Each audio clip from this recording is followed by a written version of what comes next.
이 패스트 얘기하셨지만 네. 또 수많은 감염병들이 있었잖아요. 네네. 그리고 그런 감염병들이 인간의 역사를 바꾸어 놓았다. 네. 좀 이 가장 좀 예로 들을 만한 그러니까 좀 큰 거 하나 네. 소개해 주시면요. 그러니까 이제 간단하게 얘기하면 이제 천연두를 좀 꼽고 싶어요. 그러니까 지금 팬데믹 상황인데 팬데믹은 아까 이제 그 김치영 교수님이 말씀하셨듯이 예전엔 다 풍토병, 엔데믹이라고 하는데 이 엔데믹이 그 조금 옆으로 퍼지면 유행병이 되니까 에피데믹이 되고 그게 이제 이동 때문에 세계화되면 팬데믹이라고 저희가 부르지 않습니까? 그리고 이제 어느 순간 코로나 바이러스도 엔데믹이 될 거예요. 어느 순간부터 풍토화가 되겠죠. 그래서 풍토병화 될 이제 그 흐름으로 갈 텐데요. 그런 차원에서 이제 보면 천연두 같은 경우 질병의 세계화라고 하는 측면에서 보자면 유럽의 소위 말하면 풍토병이었을 수도 있는 이 천연두가 아메리카 대륙으로 건너갔다라고 하는 것들은 아마 많은 분들이 알고 있을 거라고 생각합니다. 결국 질병 또는 전염병이 세계화되는 것과 관련해서는 천연두가 가장 유명하지 않을까. 더더군다나 천연두는 우리가 알고 있는 전염병 가운데서 제일 오래된 전염병으로 알려져 있습니다.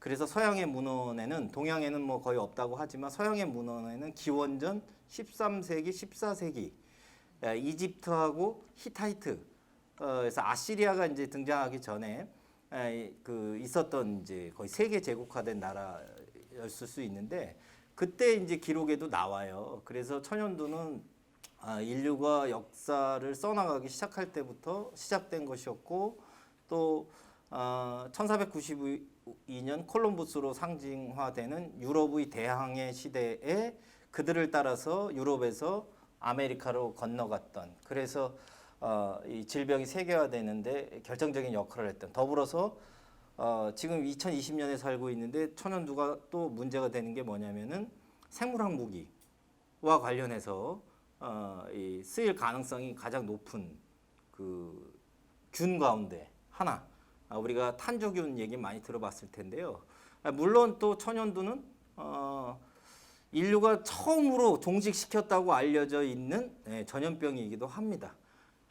또 우리에게는 지석영 선생으로 아마 기억을 하실 텐데 물론 뭐 비판받을 수 있는 지점들이 있긴 하지만 이 우리나라에서는 인두법을 썼었단 말이에요. 그런데 천연두 하면 1796년 제너에 의한 종두법, 소의 고름을 이용한 것들에 대해서 아마 알고 있을 거라고 생각하는데 뭐 이런 천연두와 관련된 이야기들이 있고 시간이 이제 없으니까 간단하게만 설명을 합니다. 그래서 아까 대항해 시대 말씀드렸는데 저는 이제 지리상의 팽창으로 배웠습니다. 굉장히 아주 건방진 표현이죠. 이런 지리상의 팽창, 신대륙 발견 이런 게 발견은 무슨 발견이야? 지들이 모르고 있었지. 있었는데 이건 이제 정복자의 시선으로 볼 것이냐, 당하는 사람의 입장으로 볼 것이냐에 따라서 콜럼부스는 개척자일 수도 있지만 콜럼부스는 정복자일 수도 있거든요. 그래서 아메리카 대륙의 인민들 입장에서 보자면 콜럼부스는 마치 우리가 경험했던 제국주의적 지배자 같은 사람인 거예요. 그래서 어떤 시선에서 보는가가 굉장히 중요하다. 그래서 제가 아까 세계관은 사실에 앞선다라고 하는 표현을 썼던 것입니다. 그래서 이 뭐 논의가 건너뛰는 건지 모르겠지만 뉴노멀과 관련해서도 우리가 어떤 세계관을 가져내는가가 굉장히 중요할 수밖에 없고 바로 이런 것들을 차분하게 준비하는 시간들이 필요하고 이번 중천 도서관에서의 5회에 걸친 이런 논의들이 그런 준비를 하는 하나의 계기로서 작용했으면 좋겠다는 게 저의 생각인 것이죠. 어쨌거나 지리상의 팽창이건 신대륙 발견이건 대항해 시대이건 간에 유럽에 있었던 천연두가 여러분들 잘 아시는 바대로 1519년 코르테스라고 하는 스페인의 정복자에 의해서 아즈텍 문명으로 이전되게 되죠. 그래서 이 천연두에 전혀 저항할 수 없었던 아즈텍 문명인들은 몰락을 하게 됩니다. 결국 이렇게 이 전염병이라고 하는 것은 한 문명을 파국으로 치닫게 할 수도 있는 여지가 있었던 거죠. 뭐 뒤이어서는 북아메리카 대륙에서도 인디언들을 몰살할 때 천연두가 사용되기도 했습니다.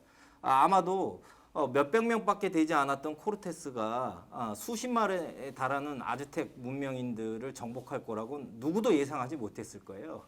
그런데 이 천연두 균을 의도하지 않았겠죠. 그런데 아즈텍 문명인들한테는 그것에 저항할 수 있는 내성이 없었기 때문에 꼼짝없이 당할 수밖에 없었던, 예상하지 않았던 역사의 우연이 벌어진 거라고 볼 수도 있습니다. 또 티푸스 같은 전염병도 있습니다. 역사의 우연을 만들어낸 데는. 티푸스는 특히 나폴레옹과 관련이 깊은데요. 다 아실 텐데요. 1810년대에 나폴레옹이 이제 러시아 정복길에 나섰을 때, 물론 이제 당시 러시아의 장군이었던 쿠투초프라고 하는 사람에 의해서 청야전이라고도 하는데요. 모스크바를 불태웠던 뭐 이런 일들 때문에 나폴레옹이 러시아를 정복하지 못했던 측면도 있겠으나, 결정적으로는 티푸스. 이 티푸스는 튜포스라고 하는 그리스 신화에 나오는 이름에서 따온 것인데, 튜포스 어서 많이 들어보셨죠? 우리가 태풍을 타이푼이라고 부르는데, 따라서 티푸스는 인체 내에서 부는 태풍과도 같다라고 해서 이름이 붙여진 건데, 나폴레옹이 세계 제파에 대한 열망을 꿈꿨지만 결국 이 러시아 원정길에서 티푸스를 만나게 되죠. 그래서 결국 나폴레옹은 돌아오게 됩니다. 그래서 누구도 예상하지 못했던 나폴레옹이야말로 세계를 제패할 수 있을 법한 상황이었을 거라고 생각하지만, 이런 티푸스와 같은 전염병에 의해서 그 욕망을 포기하게 되는 이런 일들도 있었고, 또 뭐 2003년에 있었던 사스라든지 또 최근에 있었던 메르스라든지 다 코로나 바이러스에 속하는 것들인데, 이런 이제 전염병들도 역사 속에 존재하고 있었죠. 한 가지 아까 제가 꼭 말하고 싶었는데 못하고 넘어온 부분이 있는데, 그게 뭐냐면, 아까 과학 얘기 살짝 하셨으니까 저는 끊임없이 오늘 우리가 더 겸손해져야 된다 이런 표현을 많이 쓰는데요. 정말로 우리가 인간이 겸손해야 된다. 왜냐하면 좀 극단적으로 표현하면, 코로나 바이러스를 맞닥뜨렸을 때 우리와 아즈텍 문명인들이나 북아메리카 대륙에 있었던 인디언들이나 나폴레옹 군대나 별반 차이가 없다는 거. 이게 무슨 얘기냐면, 첨단 과학기술의 시대를 우리가 살고 있고, 과학기술을 하면 장밋빛 미래를 이야기하기 쉽상이고, 새로운 기술의 발전이 유토피아적 미래를 가져올 것이다라고 너무도 쉽게 생각하지만, 실은 코로나 바이러스를 맞닥뜨렸을 때 할 수 있는 일이 고작해야 중세 유럽인들이 했던 방역 지침, 마스크를 쓰고 사회적 거리 두기를 하는 것에 불과했다는 것. 그래서 조금 넓은 얘기긴 하지만, 우리는 맹목적으로 과학기술의 발전이 우리에게 이러저러한 물질적 편익과 밝은 미래를 가져다 줄 거라고 생각하기 쉽지만, 한편으로 보자면 코로나 바이러스를 맞닥뜨린 우리의 모습들을 들여다보면 인간이 좀 더 겸손해질 필요가 있고, 과학기술을 대하는 우리의 태도나 시선들에 좀 더 겸손해져야 될 필요성이 있지 않은가라는 말씀을 좀 드리고 싶어요. 어쨌거나 뭐 역사 속에 이러이러한 그 것들이 있었죠. 국내에도 있었어요. 제가 깜빡할 뻔했는데 시간이 없지만, 여러분들 19세기 호열자라고 들어보셨을까요? 예, 콜레라의 우리식 음역이죠. 콜레라. 그리고 호랑이가 살점을 뜯는 것 같은 고통에 처해진다 그래서 호열자라고 불려 쓰는데요. 콜레라 얘기하는 겁니다. 이게 그래서 19세기에 이 콜레라가 그 조선에 들어왔을 때 어마어마한 이제 충격을 줬던 일화가 있습니다. 유감요법이라 그래갖고 그때는 많은 사람들이 고양이를 이 대문 앞에다가 고양이 그림을 붙이기도 했습니다. 왜냐하면은 이 콜레라에 걸리면 쥐통이라 그래갖고 쥐가 이제 뭐 무릎 아래나 이런 데를 막 이렇게 뜯는 것 같은 그런 통증이 있으니까 쥐 잡는 데는 고양이가 최고지 않습니까? 그래서 유감요법이라 그래서 고양이 그림을 대문에다가 고치면 콜레라를 퇴치할 수 있다. 여기서 한 가지 또 짚고 넘어갈 게, 어찌 보면 앞서서 과학 얘기했으니까 미신적이다. 조선시대는 과학이 덜 발전된 사회니까 고양이를 그 그림을 붙여갖고 쥐통이라고 불려지던 콜레라 같은 전염병을 퇴치하겠다? 무식한 사람들.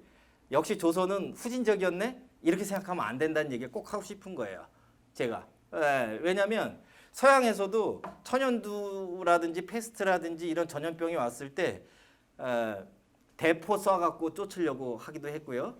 예, 빵빵 쏘면 겁나니까 또 이 기도 열심히 하고 착하게 살면 저 악마와도 같은 전염병이 나에게는 들어오지 못한다 이러기도 했거든요. 그러니 이 얘기 무슨 얘기냐면 조선으로 상징되는 동양의 그때나 우리가 서양 그러면 서구 중심적인 사고, 즉 유로포센트즘이라고 하는데요.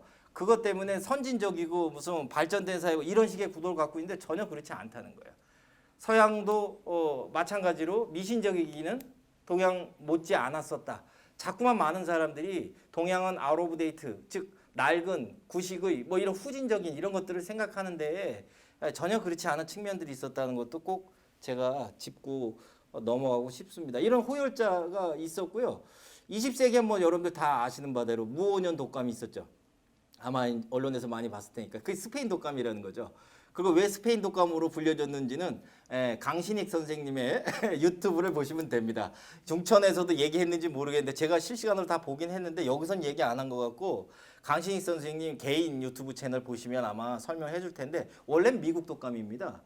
1918년 3월 달에 미국의 캔자스 쪽에서 독감이 발생을 했고 그것이 이제 유럽으로 건너가서 스페인에서 충격을 많이 줬던 것이죠. 다만 이제 아시는 바대로 당시에는 1차 세계대전 기간이었기 때문에 보도 통제가 있었어요. 전쟁에 참여한 나라들은. 그러니까 미국에서 발생했지만 보도 통제가 있어갖고 언론에 이야기를 못했던 거예요. 그런데 스페인은 중립국이었단 말이에요. 따라서 보도 통제가 없었던 거예요. 그러다 보니까 스페인에서는 독감에 의해서 이만큼의 사람들이 죽었다는 것을 알릴 수 있었던 거죠. 그러다 보니까 많은 사람들은 스페인 독감, 팩트는 미국 독감이죠. 사실은 이래서 역사학자가 필요한 거예요, 여러분. 인문학 특강 역사 빼면 안 됩니다. 그런데 왜 우리나라에 그게 어떻게 왔는가? 지금 알려진 바에 의하면 여러분들 아마 일주일 정도 모스크바 이 대륙 횡단 철도 타보신 분들이 있을까요? 블라디보스톡에서 모스크바까지 내년에 중천 철학도서관에서 그걸 기획을 하는 거예요. 그래서 코로나 바이러스 백신 맞고 타고 가면서 인문 토크를 거기서 하는 거죠. 차장은 제가 하겠습니다. 자, 어쨌거나 바로 그렇게 알려져 있습니다. 유럽에서 대륙간 횡단 철도를 타고 블라디보스톡을 거쳐서 조선으로 왔다는 거. 당시 조선의 인구가 약 1,700만 명 정도였다고 알려져 있는데요. 이 독감에 감염된 사람들의 숫자가 790만 명이었다고 알려져 있습니다. 퍼센테이지로 따지면 한 45% 정도 된 것으로 알려져 있습니다. 그리고 사망자도 13만 명인가? 어마어마한 숫자가 있었던 적이 있죠. 그래서 이 무오년 독감, 여기서 우리가 배워야 될 지점들은 사회적 거리두기가 얼마나 중요한가. 즉 미국에서 발생한 독감이 스페인을 거쳐서 모스크바를 경유해서 한반도까지 온 거예요. 물론 인류는 호모 미그란스예요. 이게 이주의 역사 속에서 인류는 역사를 써왔단 말이죠. 그리고 그 안에서 섞였고요. 그런 측면에서 보자면 어쩌면 당연한 것일 수도 있겠지만 결국 전염병이라고 하는 것은 이동에 의한 접촉의 산물이다. 그렇기 때문에 우리가 1차적으로 과학기술을 이야기하기 이전에 우리가 어떤 태도와 어떤 노력을 하는가에 따라서 이 전염병의 창궐이라든지 유행은 어느 정도는 감소시킬 수 있는 여지가 있겠다라는 말씀을 좀 드려보고 싶습니다. 뭐 설명이 됐는지 모르겠는데 시간이 자꾸 쫓겨서 한 번 더 와야 된다는 얘기예요. 그래서. 시간에 쫓기는 거는 원래 진행자가 쫓겨야 되는데 근데 저는 이제 이런 얘기를 들으면서 생각나는 게 우리나라가 지금 이제 1년 예산이 대략 500조를 넘겼죠. 그렇죠. 그런데 그 가운데 국방 예산이 50조를 넘겼습니다. 미국은 전 세계 부동의 1위에 국방 예산을 쓰는 나라죠. 그래서 2위부터 11위까지 국방 예산 합친 거를 다 합친 것보다 많은, 그래서 거의 1,000조 가까운 돈을 쓰는 나라죠. 우리가 생각해 봐야 되는 게, 만약에 우리가 정말 이 감염병을 예방하기 위해서 그런 예산들을 쓰는 세상이 가능한가?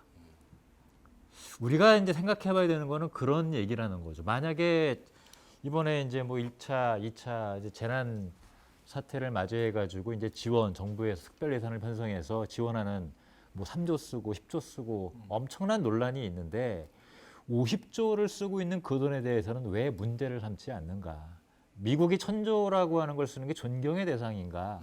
사실은 우리가 진보한다면 그런 돈을 바로 이런 데에 인류가 함께 투자하는 것이 바람직한 것이 아닌가. 우리가 꿈꿔야 되는 희망은 바로 거기에 있는 게 아닌가. 근데 쉽지가 않죠. 네. 이미 백신 보면 아시겠지만 제가 인종주의 문제에 관심을 갖게 된 게 이런 거예요.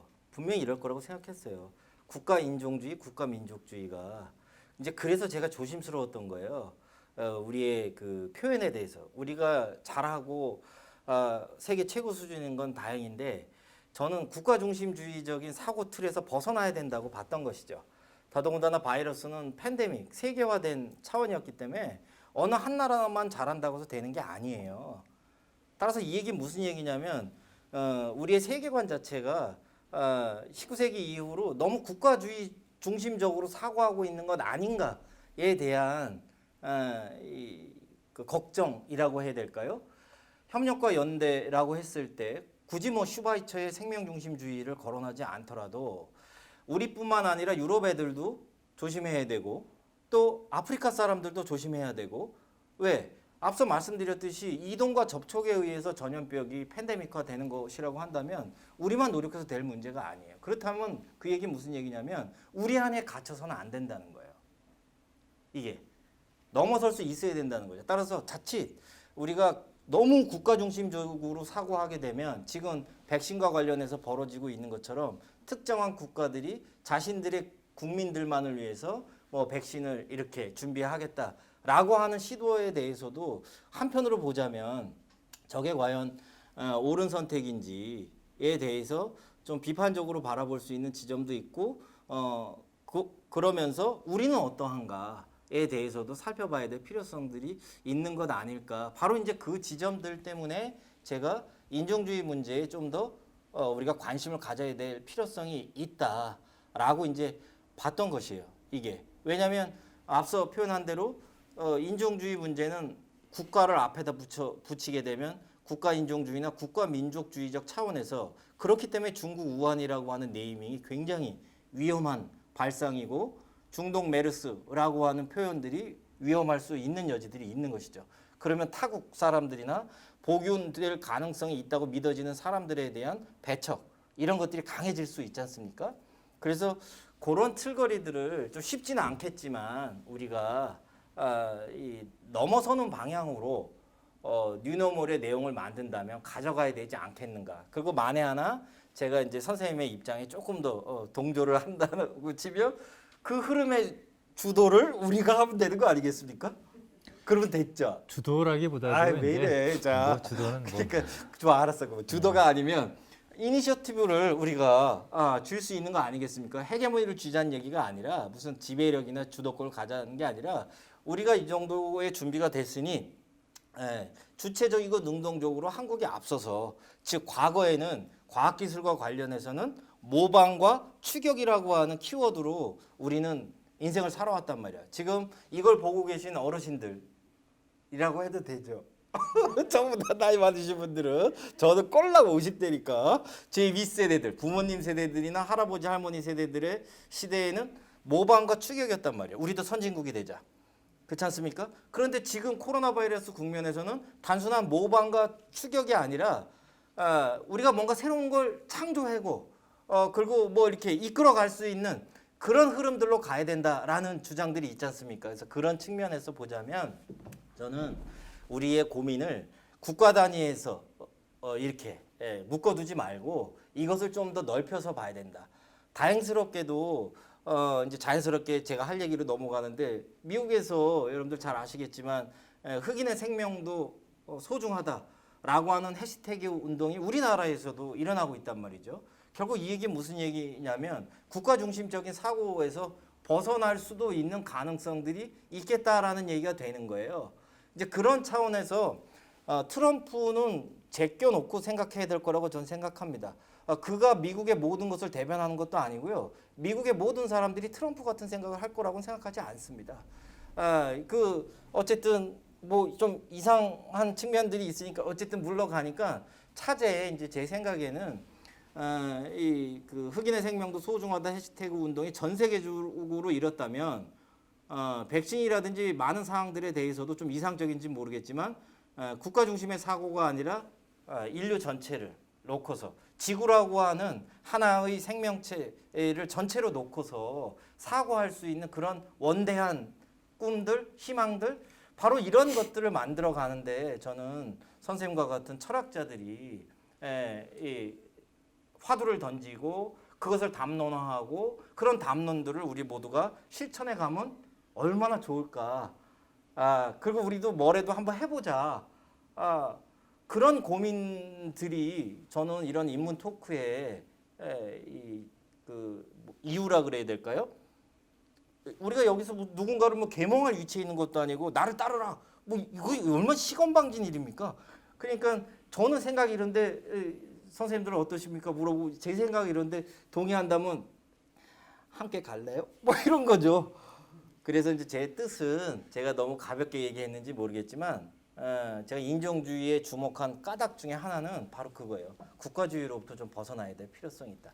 집단에 초점을 맞추면 누군가는 이득의 수혜자가 될 것이지만 누군가는 필연적으로 고통 속에 빠질 수밖에 없습니다. 그렇기 때문에 제가 무슨 주의, 무슨 공동체주의 뭐 이런 표현들을 떠나서 국가 중심이나 특정한 집단에 포커싱을 하게 되면 분명히 소수자라든지 사회적 약자라든지 어떤 사람들은 고통의 나락으로 빠져들 수밖에 없어요. 저는 이것을 벗어나야 된다고 생각합니다. 여러분들 보셨을 거예요. 아까 국가 그 재난지원금 말씀하셨는데 저는 여기서 더 나가야 된다고 생각해요. 이게 뭐냐면은 톰스 선생도 병균 사회주의에서 얘기한 바가 바로 그거예요. 처음에는 보건의학적인 조치를 해요. 어떻게든 바이러스를 퇴치해야 된다고 생각하니까. 하지만 바이러스로 인해서 고통을 받는 사람들은 우리 사회의 최약자들이란 말이죠. 제일 이런 표현 써서 죄송한데 정말 제일 바깥에 계신 분들 혹은 제일 밑바닥이라고 말할 수 있는 곳에 계신 분들이 타격을 제일 많이 입는단 말이죠. 여러분들 잘 아시다시피 우리나라에서도 누가 제일 많이 감염이 됐습니까? 콜센터. 생각해 보십시오. 택배 노동자들 일하는 곳 등등. 거기다 어르신들 많은 요양병원. 어찌 보면 우리 사회에서 약한 고리라고 할 수 있는 분들이 가장 큰 타격을 받고 있고 이게 단순한 바이러스 감염의 문제가 아니라 사회적 거리두기가 단계가 상향될 때마다 자영업자는 물론이고 비정규직들의 삶은 더더욱 힘들어지는 쪽으로 가지 않습니까?